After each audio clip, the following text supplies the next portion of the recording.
Hello guys, দেখেন একটি ছেলে একটি মেয়ে এখানে আসলো। একটি ছেলে মেয়ে তাই এখানে আইসা কি করতেছিল দেখতে।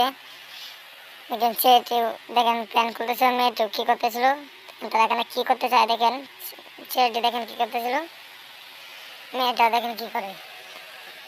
দেখছেন তারা কি করতেছিল। তারা এখানে মেয়ে একটি ছেলে এসে হলো, একটি ছেলে এসে এরকম করে কি সর্বনাশ, তুমি আসলে কোথেকে, মাফ করে দাও। চালু করে দেখেন আস্তে আস্তে ভিত্তি নিল গা, ট্রেনে আস্তে আস্তে ভিত্তি নিল গা। দেখেন সিটে যাইতেছিল, দেখেন তারপরে অনেক কষ্টে ঢুকাই দিল আশেপাশে। এখানে সে আবার দেখতেছিল এদিকে ওদিক কেউ আসে কিনা।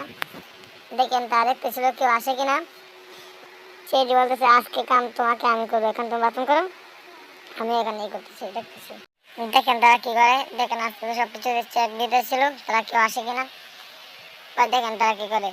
দেখেন মেয়েটি এখানে প্যান খুলতেছিল, ছেলেটিও দেখেন মেয়েটি তারপরে একটা প্যান খুলে ফেললো।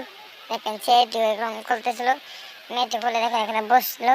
ওকে তুমি এখন চালু করে করো, আমার কাম শেষ হয়ে যাচ্ছে, তুমি চালু করে করো। ফলে দেখেন তারা অনেকক্ষণ তো বসেছিল, ছেলেটি দিক তাকিয়ে ছিল অনেক, যদি তার জামা এসে বলে এখন তো অনেক বেজাল হবে তার জামাই আসলে।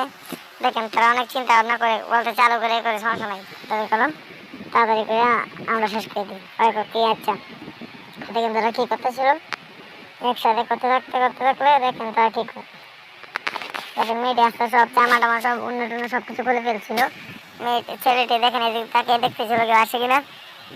এমনি দেখা যাচ্ছিল এখানে দরজাটা অন্যটা করে ফেললো। এমনি দেখেন সে বাথরুমে যখন আসবে, দেখেন একটা ছেলে তার লগে বাথরুমে গেল, কি শব্দ করে রে এখানে থেকে কি রে, তারা এখানে কি করে। মেয়েটি দেখে ফেললো, মেয়েটি বলে হাই সব দেখে ফেললো। দেখেন ছেলেটি আর বাথরুমে না যায়, দেখতেছেন দেখেন ছেলেটি মেয়েটি আস্তে করে পলায় যায়। ছেলেটি এমনি আসে হারাম দাদা তুই এখানে কি কর। পরে একদিন আমার ধোকায় দেখেন তাকে নিয়ে যাচ্ছে।